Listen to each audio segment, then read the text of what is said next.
right. All right, well, I'm here with Thaddeus Wicki, and Thaddeus and I have been working together for a little over a year now. Over a year? That And, sounds right.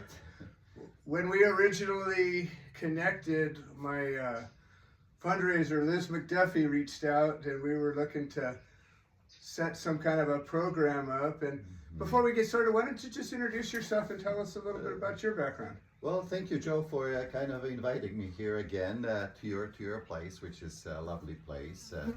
When I first came here, I must say I was pleasantly surprised. I didn't know that here in the area where I work, which is Paris, and Paris City, and it was a very pleasant surprise to find such a place. So thank you for inviting me again. I've been a couple times here, but always enjoyed the visit here. So yes, I'm Thaddeus Wicki, and it is a pleasure to meet you. Absolutely. To see you again today. Right. And so yes, I'm Thaddeus Wicki, and I'm responsible for the behavioral health clinic here in Paris for the Riverside University Health System. So, and I have been here in Paris, I must say, for over 20 years. Okay. Running this clinic, behavioral health clinic. Keep going.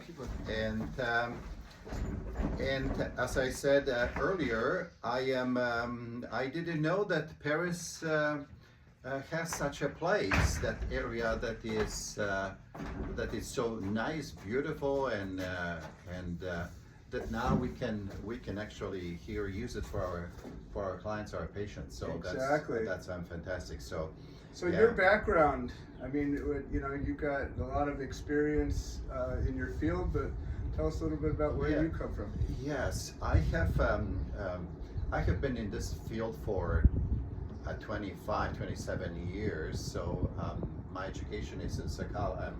My education is psychologist. So I have been in this field for quite some time. I have been working in various areas, but the longest has been Paris Behavioral Health Clinic or Mental Health Clinic, where I spent majority of my time. I also have some other connections. I teach a little bit, and do also have my private involvement with clients. So I've been doing it for quite some time, but the most kind of the most amazing is how much lately there is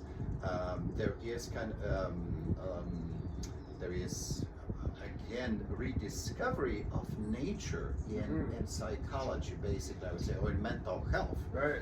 And especially I think it's so relevant now for us, or for us, for everybody, not just for the people here that we serve at Paris Mental Health Clinic, but particular for them too, but for us as a people to be reconnected with nature. Absolutely. That has such a healing and effect on everybody's mind, because we as our society kind of evolves, progresses, we get detached from nature. We are so much involved in technology, electronics, media, social media, and forget that nature has such a healing and wellness effect on our minds and our bodies, and not only psychological mind, but also it's physical good for mind. everything. Yes, absolutely. Yes. I think that one of the things that I've noticed, from when I was a kid growing up, we were outside all the time. Mm-hmm. We'd get up in the morning, my mom would say, get outside, and we'd just stay outside and play, or go to a neighbor's house, always outside. And I think kids today, and adults, everybody, it seems like people are inside a lot more, and we didn't have any electronic distractions. We had toys and things, but there wasn't a box to look at. And then I think with the social media, I think people's whole community and a lot of the physical or the emotional connections people make, they're detached from the three-dimensional part of it. Like when we were growing up, you went to somebody's house and you became friends or not. If you had an issue, you tussled it out or not, whatever, but it was always three-dimensional and in real time. And now people, everybody's clicking on keyboards, and you can have all these emotional experiences without ever interacting with a human being. A very accurate, Joe, observation. I think that's what it is today.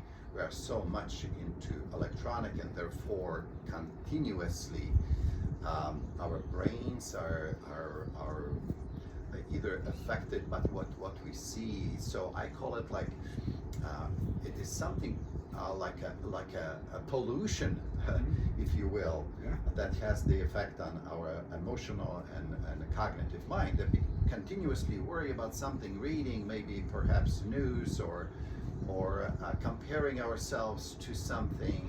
It has this negative effect.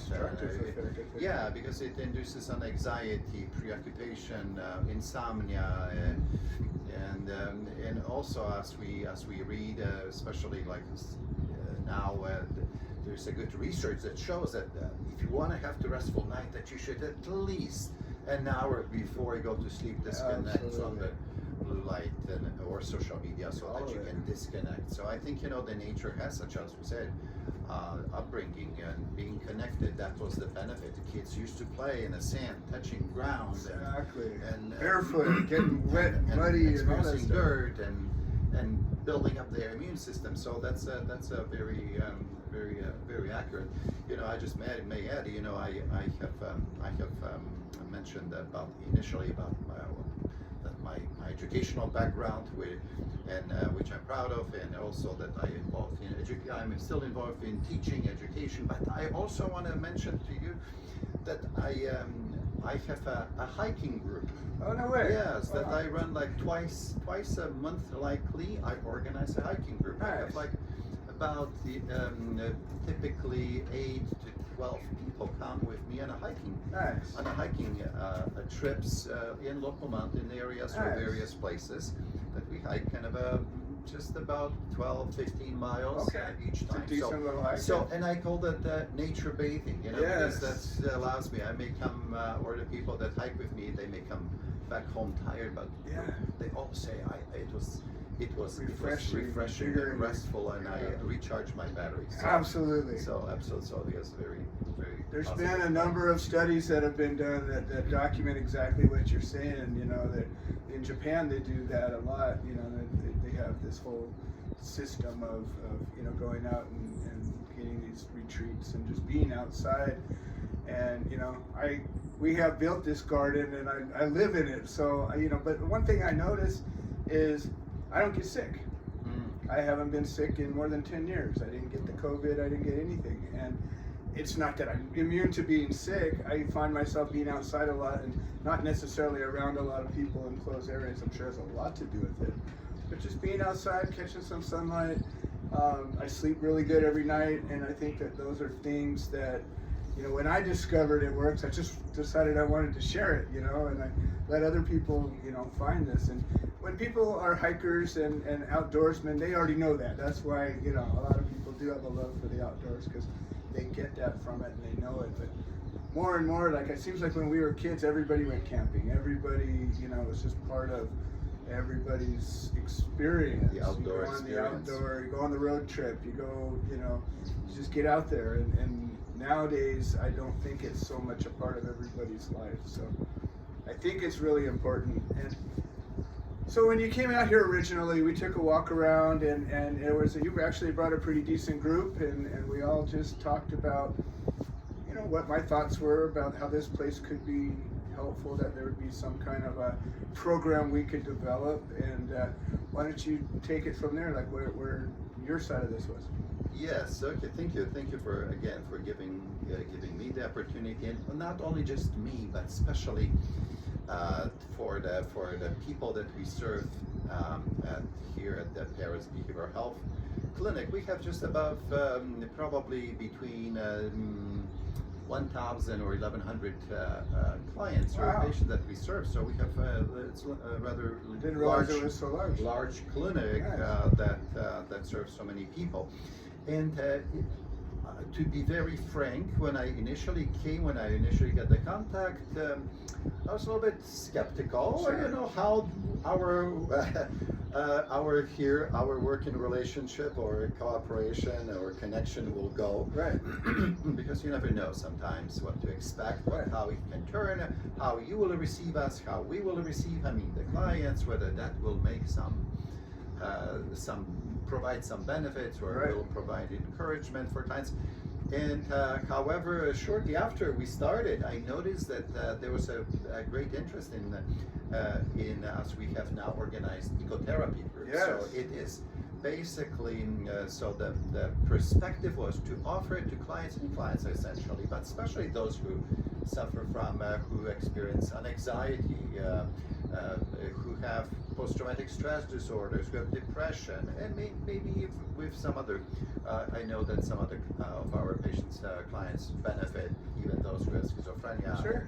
or other disorders. So they are benefiting because they are getting in, they are able to put distance a little bit from what they are continuously experiencing, which means some symptoms, and basically be able to be more grounded, disconnect from their heads, their symptoms, Right. and to be more in the moment, here and now, because Right. that's the key. Sometimes we are too much. All of us are a little bit Well, stuck in too our much in brains. our heads. Right. As the saying goes, if you are too much in your head, you are dead. Yes. And that's maybe cliche, but there is something to that. So going back to our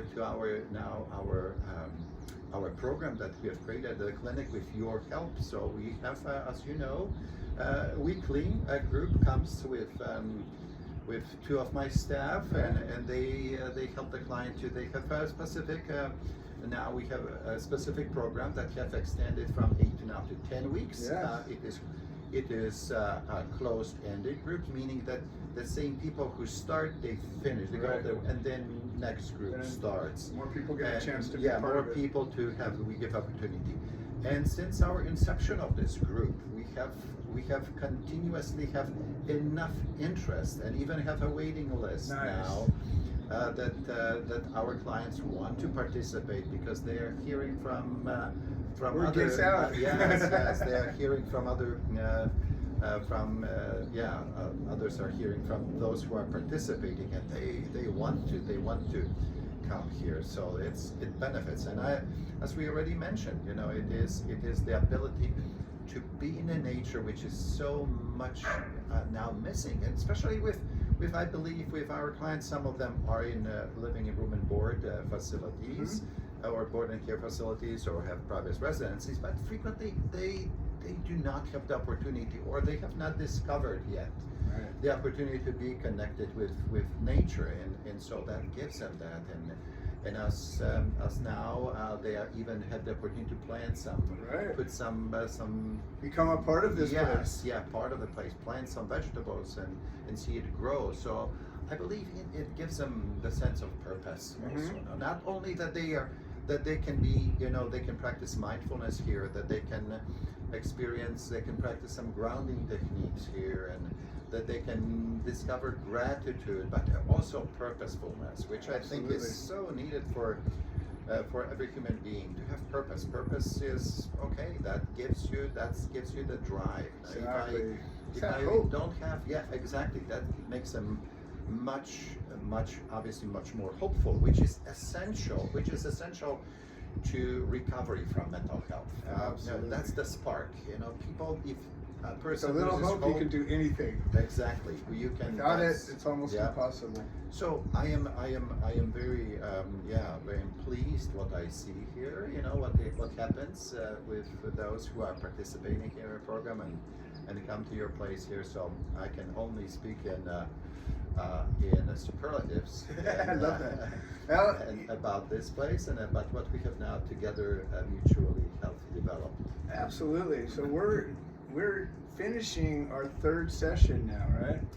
I think it is more than that, maybe. But I think we did one 8-week session, then we did a second one in the middle of summer that was a little, not as many people were there, but then this last one has been really full, and I think it got extended to 10 weeks. Yes. And I think that she said the next one we're not going to have a gap between it, so we're going to go right into the fourth one. I think I could be wrong. It could be there could be another one in there, but initially, so when we got this thing started, like we went probably about 6 months from the time that you came out here, and we were trying to figure out what we were going to do, and then we had to get signed up with the county and all that stuff. And then once we got started, like we've only been connected. This is third or fourth time we've actually been together, and throughout this, your staff and people have been in and out of here. And there's been primarily the two. There's been a few others that have come and gone, but for the most part, I'm working with two of your staff people. When this first program started, like I don't know whether other types of programs that you guys have or different types of sessions you do or whatever, but did you notice anything at all, like when this first group came and the first 2 or 3 sessions? What was your experience with that in just dealing with the clients? From the very beginning, I must say that I noticed, number one, I noticed some excitement that people were reporting, and some of them I talked individually to some of the people that are participating. They made a point because I'm present throughout the clinic, and some clients I know well personally, and so they did not hesitate to come and tell me that how good it is, and they were expressing that, oh, I hope the clinic will continue this, Nice. that it's not just a temporary program, Right. that we will go beyond just the first 8 weeks, and they will continue. As you know, we have continued so far. Right. And so yes, it took us a little bit to develop the program, because we just didn't want to come and to just roam around Right. and do something, but we wanted to kind of identify and develop a purpose. What was the objective of? Because we have a very, obviously we want to always kind of have that kind of a objective purpose that we want to achieve, what that would benefit the client. So Sure. kind of a developed program. You know, Nice. the program obviously consists of now will be existing of 8 sessions Nice. basically. So these are not just some kind of a here A ad field hoc, trip. ad hoc, field trip, and let's do something. Right. No, they have specific goal to achieve. And so this is the Ecotherapy group is one of the many programs, many groups that we provide. So in it, I don't necessarily need to maybe mention all of them, but for example, we have dialectical behavioral therapy group that is being done. Then we have modern living. Then we have recovery management. Nice. We have mastering anxiety. So there are a variety of groups, and that fits in the ecotherapy fits well with in the menu or the what the clinic has to provide, the variety. Right. You know, because obviously there is a need for variety, you know, because it cannot be just one group that covers all. So that's this way it is beneficial. For some clients something else is appealing. For others, because of what they're experiencing, that group may be appealing. So from the very beginning, so I noticed that the clients, those who are participating, they truly are more engaging now. They stay more engaged in therapy, not only in therapy, but also with the psychiatric appointments, the doctors, because the clinic has 6 doctors, Wow. psychiatrists. Okay. So all the clients, so they not just not come just for the group, but they also are seeing the psychiatrists, and the psychiatrists are telling me that there's a better engagement and Nice. response. The clients seem to be doing much better. They are reporting improvements with their mood, Wow. with their sleep, and overall life satisfaction. Oh, that's so something fantastic. that we want to see.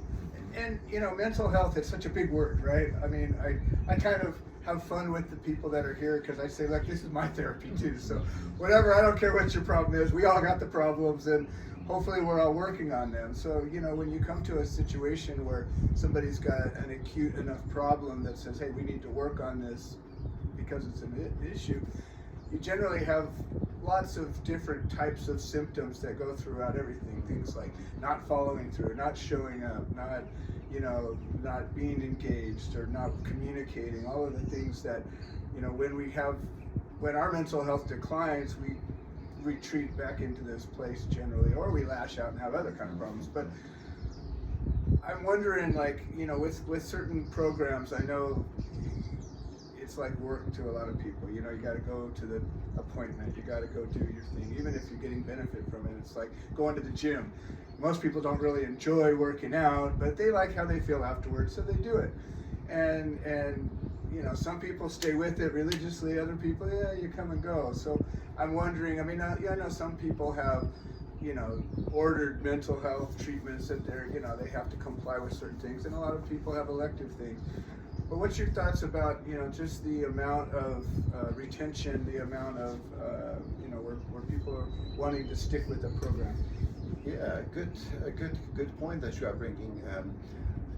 We kind of touched on that a little bit, you know, like, or here I have mentioned that, use the word purposefulness. Our life, especially every human being's life, has to do with purposefulness, you know, for example. And unfortunately, many times, including myself, we can go by default. What I mean by defaulting is that I am, obviously we're all prone to have mood changes. Now, of course, maybe my mood doesn't, or yours doesn't fluctuate so much as some of the people that we serve, meaning that because they have mental health disorders, so it might be an anxiety, maybe depression, and a bipolar disorder, and some psychotic. So the mood will fluctuate much more, and so, therefore it is much easier to become hopeless, and default. For example, I can wake up in the morning, maybe I didn't have a good sleep night, and I may drag myself off the bed and say, oh my gosh, miserable now.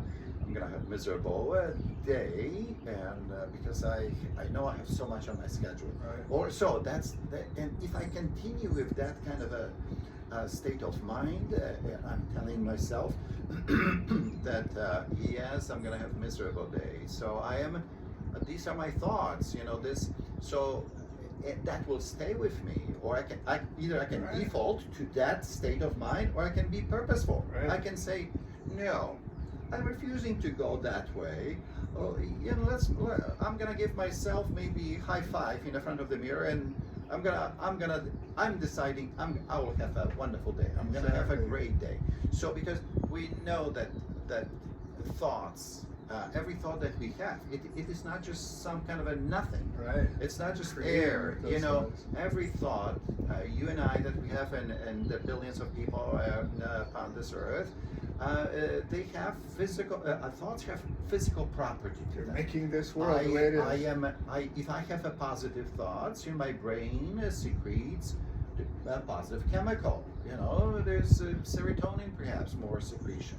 If I have negative thoughts, I have worrisome thoughts, my body suffers in cortisol, and so I'm building up the resistance, I'm building up the tension, and so the longer I stay with this, you know, I'm creating toxic minds. So Right. if the clients here, they can kind of disconnect from the negative, perhaps by coming here, by engaging with the program here and many other groups, that affords them to become more purposeful. They therefore disconnects them from the negativity.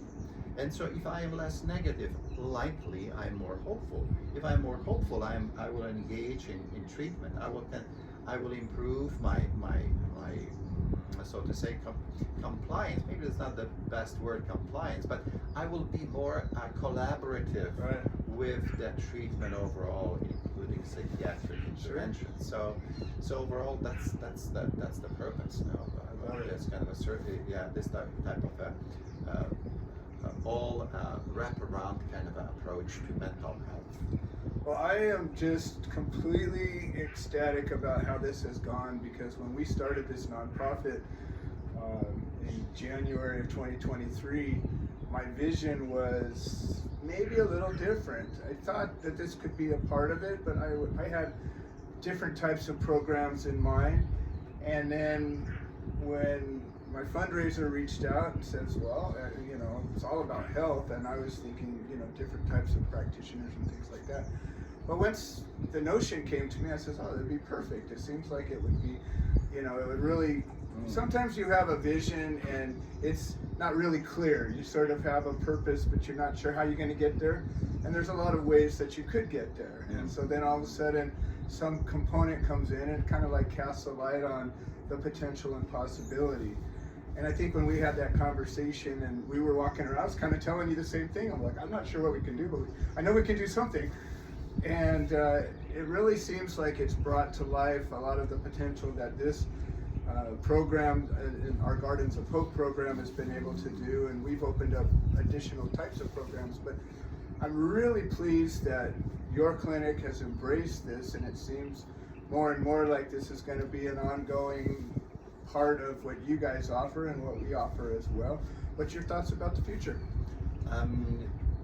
Yes, this is, I hope that our relationship will develop and continue develop, and that we will even enhance it with more opportunities or creating and we'll grow, the connection here. As at the beginning, I mentioned that I was perhaps a little bit skeptical, not because I didn't trust you, Sure.